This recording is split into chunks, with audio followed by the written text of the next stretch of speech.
Brass here, and it is time for the ultimate thrill ride that is WrestleMania 33. And this is our predictions. Let's get right into it. There's so many fucking matches. We're going to have to go quick here. First off, we have the Cruiserweight Championship being defended by Neville against Austin Aries.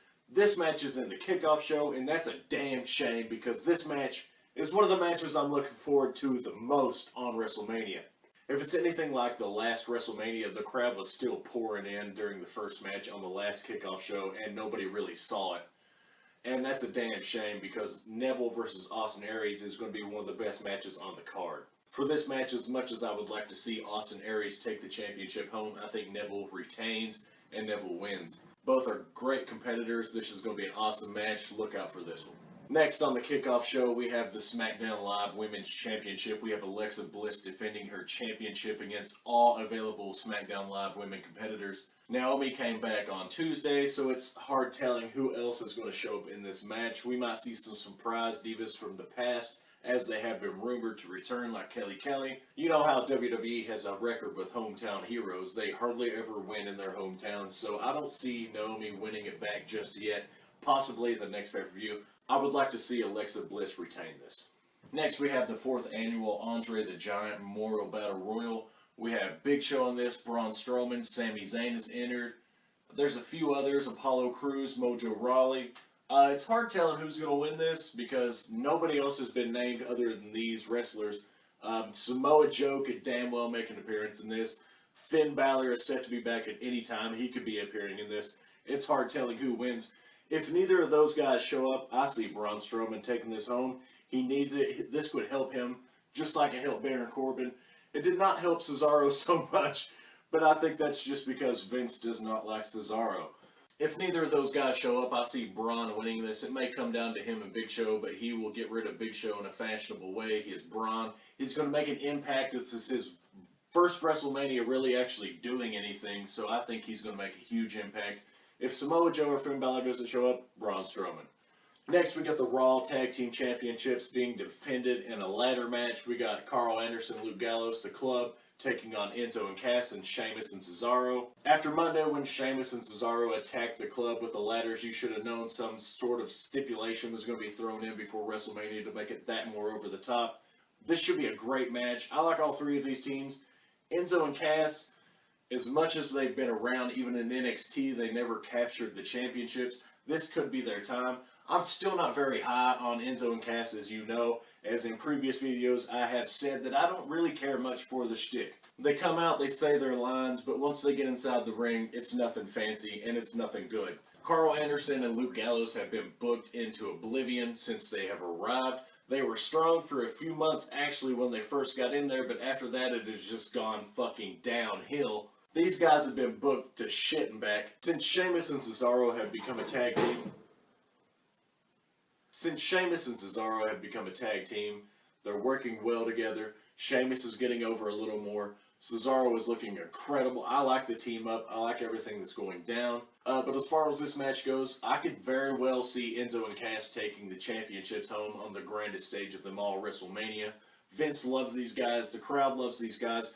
As much as I might not care for them, it'd still be cool to see them with the championships. The Club have done nothing notable with the championships, and who knows? So on that, it's probably going to be Enzo and Cass. And up next, we have a forklift death match for the Intercontinental Championship. Dean Ambrose taking on Baron Corbin. That is not an actual match, but these two are facing off. I suppose that this is going to be a singles match, and I don't understand that. This should have been no DQ or something of that nature. But I see Baron Corbin taking the Intercontinental Championship.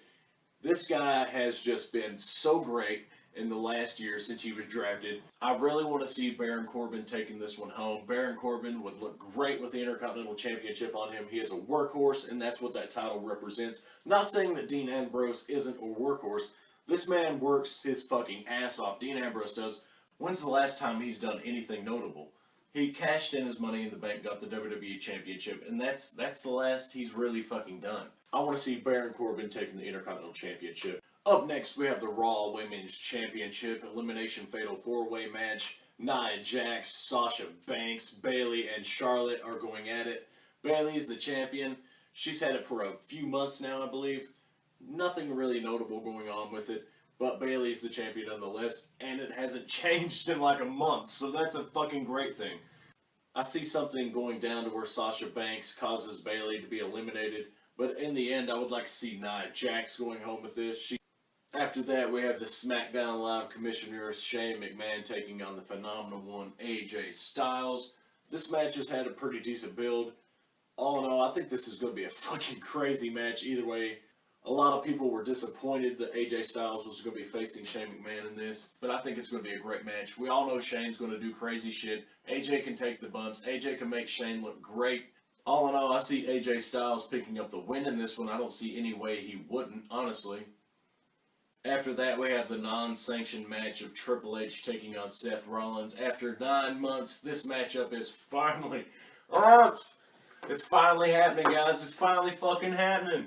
I see Seth Rollins getting his retribution in this match. I see Seth Rollins redeeming himself, quote-unquote, as they have been just now building into the storyline. The storyline they should have fucking done months ago after Seth, probably after Seth came back, they should have been doing these kind of promos. I see Seth Rollins winning. We got the power couple match after this. John Cena and Nikki Bella taking on Maurice and The Miz. How crazy would it be if Miz won this? The Miz has been looking great lately until he steps in the ring. I still can't excuse that fucking shitty Daniel Bryan kicks he does. I cannot accept those, and I will not accept those, and I won't tolerate it. Those look like fucking shit. I think we can all agree on that. But once Miz gets on that mic, he is fucking gold. Especially when he's ripping into John Cena or Daniel Bryan or Shane McMahon for that matter. Miz, anytime he touches the mic now, it's gold. Especially on Talking Smack. If you don't watch that, Jesus, you're missing out. All in all, I'd like to see Miz and Maurice win this one. I think the win for them could be a lot greater than it would be for John Cena and Nikki Bella. But there's a lot of speculation that John Cena is going to be proposing to Nikki Bella at this WrestleMania. And I hope that is not true. I do not want to see that shit. Save it for the Total Divas show. Fuck out of here with that. Next match we have is a big dog taking on another big dog in a fight for the yard. This match is The Undertaker taking on Roman Reigns. Holy fuck, the build-up has been jack fucking shit to this. This is one of the worst feuds I've witnessed in some time because it started all over Roman Reigns eliminating The Undertaker in the Royal Rumble, and then a few things here and there that is just complete dog shit. Braun Strowman came out and called out Roman Reigns. Undertaker came out. Braun skedaddled. And then Undertaker was going to fucking leave. And then Roman Reigns come out. He didn't say shit to Roman.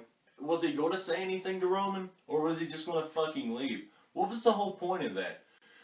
Oh my god, the booking. If this is The Undertaker's last ride, holy fucking WWE has just been fucking lazy with this. This was just a shit show from the beginning. Holy shit.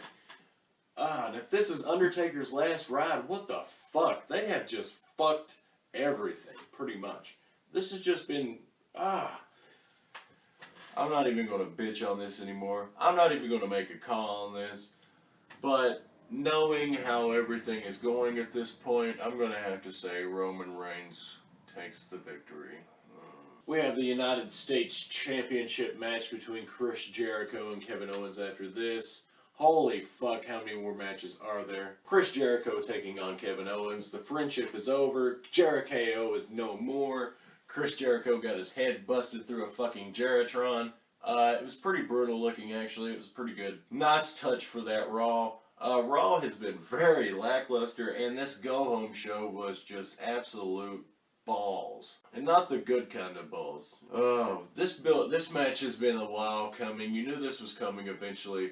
Is Jericho going to leave after this, or is he going to stick around for a little bit? That is the question. We already know a Fozzy tour is coming up short, but is Jericho going to stick around, or is he going to leave directly after WrestleMania? I think he sticks around for a little bit. Maybe retries to get the fucking United States Championship back after Kevin Owens wins it at WrestleMania, which is my prediction.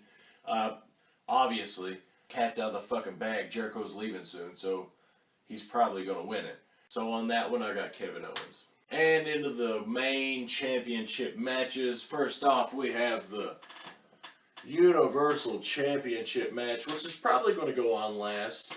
I don't know. I think they should like kind of split it out a little bit. That way we don't know it's only going to last like 2 or 3 minutes. It's Goldberg, the Universal Champion, taking on Brock Lesnar.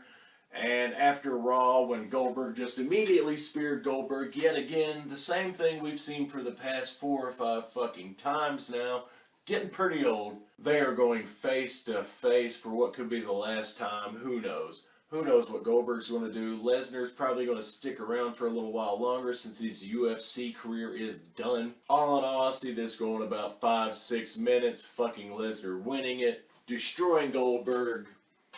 Lesnar wins. And last but not least, we have the WWE Championship match. The new face of fear, Bray Wyatt, taking on the Viper, Randy Orton. Awesome build to this match. I could do without some of the weird, I don't know, some of it's just a little too hokey for me. I'm a cheesy motherfucker. I can handle a lot of stupid, cheesy shit. But this is just, I don't want to see that in wrestling all the time unless it's from The Undertaker. But I guess they're trying to build Bray Wyatt into the new Undertaker of some sort. So I can understand why they're doing it. All in all, Bray Wyatt versus Randy Orton. I honestly didn't want to see this happen. I didn't want to see Randy Orton leave the fucking Wyatt family because it was so out of place, but at the same time, he fit in so well. I liked it. I liked their chemistry together. Him and Luke Harper having the fucking heat here and there. Great stuff. Great storytelling all around going on in SmackDown's end, and it really pays off on this one. This should be a hell of a match. This is the first time I can really remember them actually going one-on-one, honestly, in a full-on match. All in all, I see Bray Wyatt slaying the Viper in this one and retaining his championship. And there you have it, 13 fucking matches later. We are done with our predictions. Oh! And there you have it, ladies and gentlemen. That's all from us here at Kingdom of Kayfabe. That was our WrestleMania 33 predictions. Let us know what you think in the comments below. Like, share, subscribe to this video. Blah, blah, blah, blah, blah, blah, blah, blah, blah. I'm Brass. You're you. We'll see ya.